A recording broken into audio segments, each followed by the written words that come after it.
I want to first find g divided by f of x. So g divided by f of x is equal to, this is the g function divided by the f function. So I'm going to start with my g function, 9 over x, and instead of putting the line and making a fraction, I have g division symbol f. So g divided by x minus 3. Okay, when you are dividing, remember you turn that into multiplication and take the reciprocal of the second one.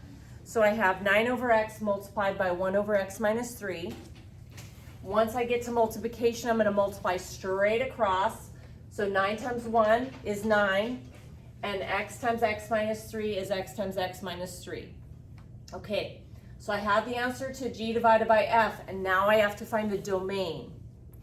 When you are adding, subtracting, or multiplying two functions, you only have to find the domain of f and the domain of g and stick them together. But when you're dividing functions, you have an extra step to consider because we never want to divide by 0. So we are going to also find any numbers that make the function we're dividing by equal to 0 and leave them out. Okay, so let's start with the domain of f. Here's my f function.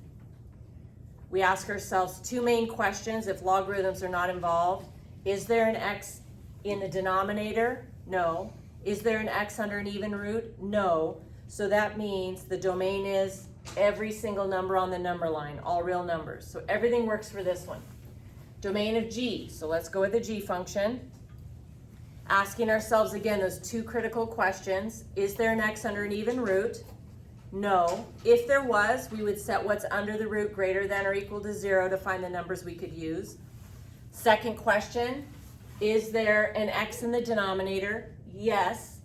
We're worried about dividing by 0, so you set the entire denominator, which is just x, equal to 0 and solve. And there's nothing to solve, so I don't want to use the number 0. If I try that, 9 divided by 0, error message. So every number off the number line we'll get an answer if we plug it in to x minus 3. If I pick any number on the number line other than 0, I won't get an error message. But one extra step, we want to solve the equation, the f function equal to 0. So I add 3, and so I'm saying don't use the number 3 because it makes the f function equal 0.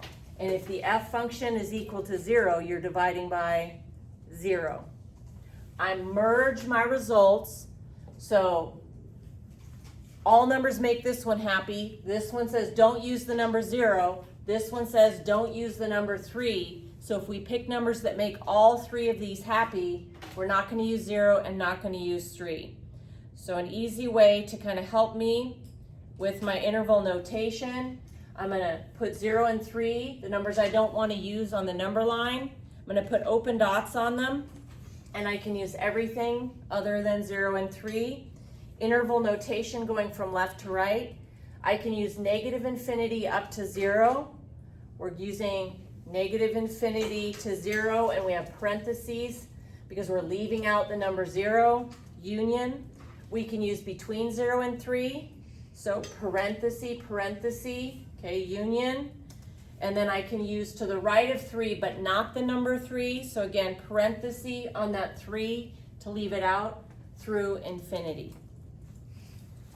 Okay, so quick recap one more time is if you are finding the domain of two functions being divided, you have 3 things to consider.